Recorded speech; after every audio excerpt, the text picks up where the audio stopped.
Bonjour à tous, je me présente, Feriel Louanchi de l'ENSMAL, je suis point focal national Algérie pour l'initiative BlueMed et je voudrais juste mettre un petit peu l'accent sur les synergies existantes entre l'initiative WestMed qui est une initiative pour le développement durable de l'économie bleue en Méditerranée occidentale, mais donc c'est le développement économique basé sur la recherche scientifique, et BlueMed qui est la recherche scientifique au service du développement de l'économie bleue. Donc pourquoi l'initiative BlueMed est née? Vous le savez tous, la Méditerranée est sous pression, une très forte pression anthropique, c'est 30% du trafic maritime mondial, commercial, c'est 450 ports et terminaux, c'est 25% du trafic maritime des hydrocarbures, donc avec des gros risques de pollution massive, c'est le deuxième marché mondial de la navigation de plaisance. C'est une population côtière de 150 millions d'habitants, mais qui double pendant la période estivale. Et en même temps, en parallèle, on a 400 sites classés UNESCO, 236 aires marines protégées, une biodiversité remarquable et des écosystèmes à préserver. Alors, un sacré challenge pour nous tous, pour pouvoir à la fois nous développer de façon durable et en même temps préserver notre environnement.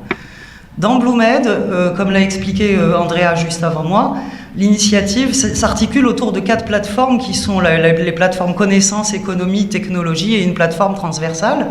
Vous voyez qu'il y a, pour chaque plateforme, il y a des challenges qui ont été identifiés. Dans ces challenges, il y a des objectifs et dans ces objectifs, il y a les actions. Vous voyez qu'il y a beaucoup d'actions. Évidemment, il faudra lister des priorités dans toutes ces actions.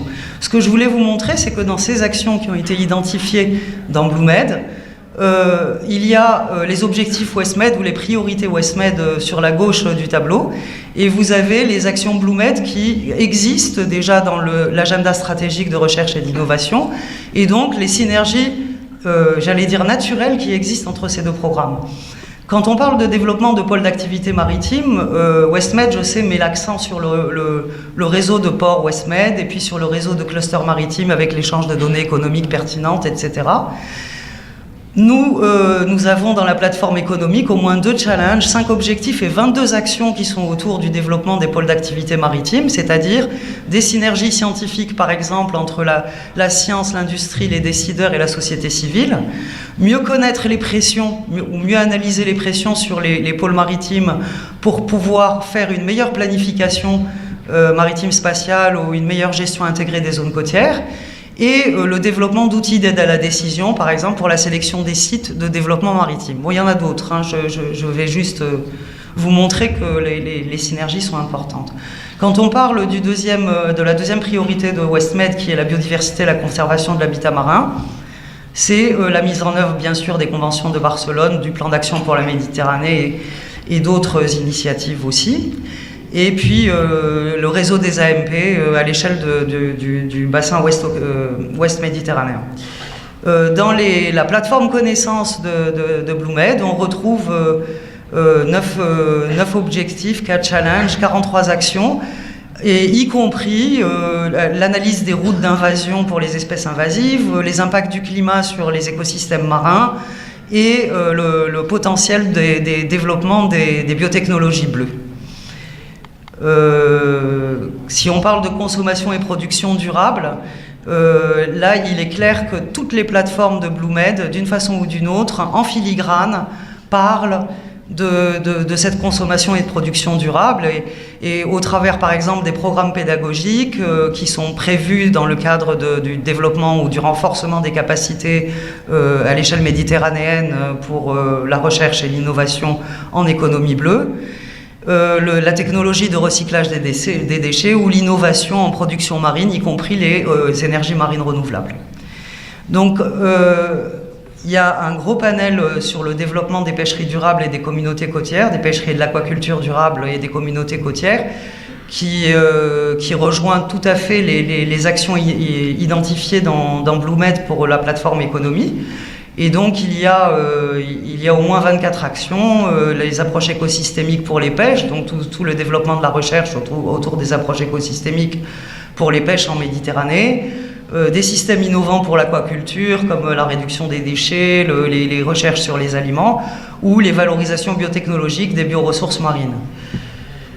Et enfin, les deux derniers points des objectifs WestMed, qui sont le développement et la circulation des compétences.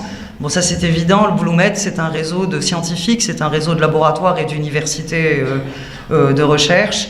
Et donc, nous avons beaucoup d'étudiants autour de nous, nous avons beaucoup de jeunes doctorants ou post-doctorants qui, évidemment, il va y avoir une contribution énorme de BlueMed. D'ailleurs, c'est signalé immédiatement comme une synergie avec BlueMed de la part des organisateurs de WestMed et des acteurs de WestMed. Enfin, le dernier point, c'est la sécurité maritime et la lutte contre la pollution. Donc, c'est tout ce qui est la gouvernance maritime, l'utilisation des travaux du Forum méditerranéen de la fonction garde-côte, ou la collaboration avec REMPEC, ça c'est pour la partie WestMed. Pour la plateforme technologie dans BlueMed, il y a un challenge, 3 objectifs et 16 actions autour de l'écologisation des navires et des services, la faisabilité de transport maritime automatisé pour assurer la sécurité, le monitoring en temps réel, donc tous ces développements technologiques qui pourraient servir à la sécurité du transport maritime. Et pour conclure, je dirais que BlueMed et WestMed, ce n'est pas une compétition, c'est une coopération. Donc j'engage tout le monde à penser à des cellules nationales de coordination des efforts pour ne pas... de s'appuyer aussi sur les programmes régionaux et sous-régionaux qui existent pour éviter de les dupliquer. Je pense que ça, on est tous d'accord sur cette question. Et la mise en commun des ressources humaines et matérielles pour atteindre les objectifs fixés. Je vous remercie.